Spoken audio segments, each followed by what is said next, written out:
December 24, 2025.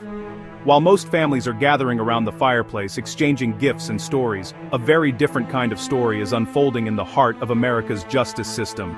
Yesterday, in a move that stunned both the public and the press, the Department of Justice released nearly 30,000 pages of documents related to the Jeffrey Epstein case, an unprecedented trove of information. This is the largest, most significant release yet. Court records, emails, spreadsheets, photographs, and hundreds of hours of video evidence. The sheer volume is staggering, and the contents are already sending shockwaves through legal and political circles. It's not just another document dump, it's a potential turning point in a saga that's haunted the powerful for years. For victims, advocates, and investigators, this release could finally provide long-awaited answers, or raise even more troubling questions. The release comes after a new, bipartisan law, demanding transparency in high-profile cases, a rare moment of unity in Congress. Yet the DOJ has only partially complied, withholding key names and details, fueling speculation about who is being protected and why. Even so, the files paint a more detailed and disturbing picture than ever before, forcing a national reckoning with uncomfortable truths about wealth, power, and justice. The evidence suggests a web of influence that stretches far beyond Epstein himself. The timing, right before a major holiday, has raised suspicions. Was this a calculated move to bury the story when the world is distracted, or simply a legal deadline that couldn't be moved? Many are questioning the motives behind the release. Newsrooms across the country are scrambling to analyze the files, racing against the clock to uncover what's hidden in the thousands of pages. The documents implicate not just Epstein, but a vast network of associates, enablers, and possibly public officials. As we dig in, we're not just looking at the past, we're confronting how the justice system treats the rich and connected, and whether true accountability is finally within reach. The coming days may change everything we thought we knew about this case. Among the revelations, one name appears with startling frequency: Donald Trump. The files show Trump flew on Epstein's jet at least 8 times between 1993 and 1996, far more than previously known, with Ghislaine Maxwell present on several flights. There's also an unverified FBI tip about a party for prostitutes at Mar-a-Lago, allegedly hosted by Trump, and a subpoena for Mar-a-Lago employment records during the Maxwell investigation. Investigators even found a photo of Trump with Maxwell on Steve Bannon's iPhone in 2021. These details directly contradict Trump's claims of barely knowing Epstein. The pattern of association, flight logs, FBI tips, subpoenas, and photos raises serious new questions about Trump's relationship with Epstein's world. This is a nightmare scenario for Trump, as details he's long downplayed are now public. The story is no longer speculation, it's documented evidence. As these explosive details about Trump began to surface in the media, the public's attention was immediately drawn to the controversy. News outlets buzzed with speculation, and social media erupted with heated debates as people tried to make sense of the swirling allegations and rumors. In response, the Department of Justice issued a rare and pointed warning, stating that some of the documents circulating in the public sphere contained untrue sensationalist claims that should not be taken at face value.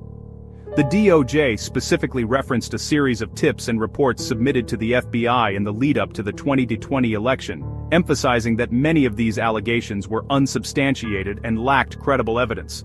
Yet, this move by the DOJ has only fueled further suspicion among the public and critics alike. Many are now asking, why is the department so quick to defend a prominent figure named in these files, rather than allowing a full investigation to play out? Critics and commentators have begun to openly question the department's impartiality, suggesting that its actions appear more focused on protecting the powerful than on ensuring transparency, or presenting the unvarnished truth to the American people. Meanwhile, Trump's long-standing denials of any wrongdoing are now being challenged by a growing body of evidence. Flight logs, photographs from exclusive parties, and documented connections to Ghislaine Maxwell all paint a more complicated picture. The DOJ's attempt to downplay these serious allegations is increasingly seen by many as a weak and ineffective effort to control a narrative that is quickly spiraling beyond their grasp. Now the public is left in a difficult position, forced to weigh the contents of official documents and leaked files against the repeated denials and statements from those in power. The Epstein case has become a flashpoint, sitting at the volatile intersection of law and politics, with the Department of Justice caught squarely in the middle of a national controversy. The result is a confusing and often bitter debate over what to believe, who to trust, and whether the truth will ever fully come to light. Beyond the headlines, the files hint at something darker, a possible institutional cover-up. DOJ emails from 2019-2020 reference a list of 10 Epstein co-conspirators and memos on potential charges, yet their names are redacted and the memos are missing. Who are these 10 people, and why are their identities still protected? The DOJ was also negotiating with another co-conspirator, never publicly identified, who allegedly scheduled hundreds of illicit massages. Congress is outraged.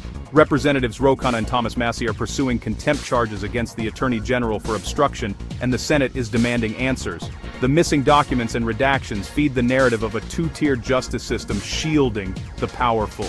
Until every file is released, the shadow of a cover-up lingers. The public is left to wonder if justice is being served or subverted. Trump isn't the only high-profile figure implicated. The files reveal new photos of Bill Clinton with Epstein, prompting Clinton's team to call for full transparency while denying wrongdoing. Britain's Prince Andrew appears in emails with Maxwell, discussing inappropriate friends and travel, adding to the serious allegations that ended his public life. The files also show Epstein's use of a fake Austrian passport listing Saudi Arabia as his residence, underscoring his readiness to flee justice. The names in these documents read like a who's who of global power, politics, finance, royalty. Epstein's crimes were enabled by a network of the elite, not just by one man. This release reinforces the truth. Epstein's world was a sphere where the powerful felt safe, and the vulnerable were exploited. The story is about a culture of impunity among the world's most powerful. One enduring mystery: Epstein's death in federal custody.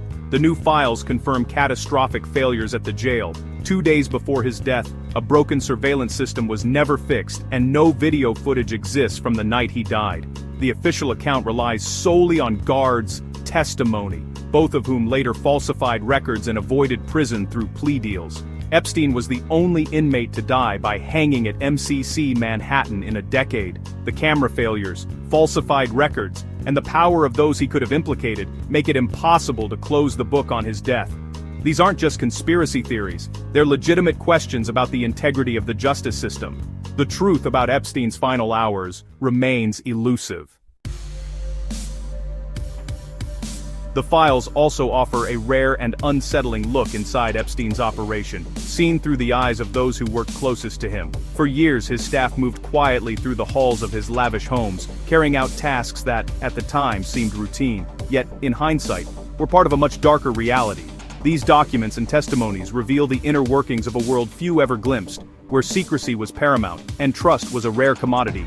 Testimony from his longtime assistant, believed to be Leslie Groff, details the meticulous daily scheduling of massages, a routine that was so ingrained it became almost mechanical, and which only stopped after Epstein's 2008 guilty plea. She managed calendars, coordinated travel, and fielded endless requests, all while maintaining a professional distance from the true nature of Epstein's activities. The assistant's account paints a picture of a workplace where boundaries were blurred and ethical lines were crossed, often without staff realizing the full implications. After Epstein's 2019 arrest, she resigned, feeling deeply used and betrayed. She described an environment where information was tightly controlled, and staff were deliberately kept in the dark about the true purpose behind their tasks. The sense of isolation and confusion among employees was palpable, as many began to question what they had really been a part of. The FBI faced immense challenges, decrypting terabytes of encrypted data seized from Epstein's properties in New York, the Virgin Islands, and New Mexico. Each location held its own trove of secrets, from hidden files to coded messages, all designed to keep investigators at bay. The scale and sophistication of Epstein's digital footprint made the investigation daunting.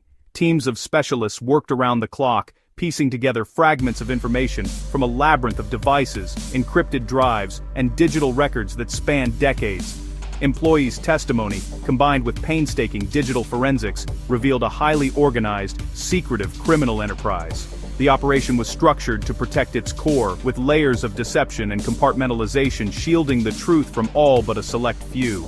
Epstein wasn't a lone predator. He was the CEO of a machine built to facilitate abuse, orchestrating a network that relied on the silence and unwitting participation of those around him. His leadership style was cold, calculated, and manipulative, ensuring loyalty while keeping his darkest secrets hidden. His staff were unwitting cogs in a well-oiled machine, shielded from the full horror until it was too late.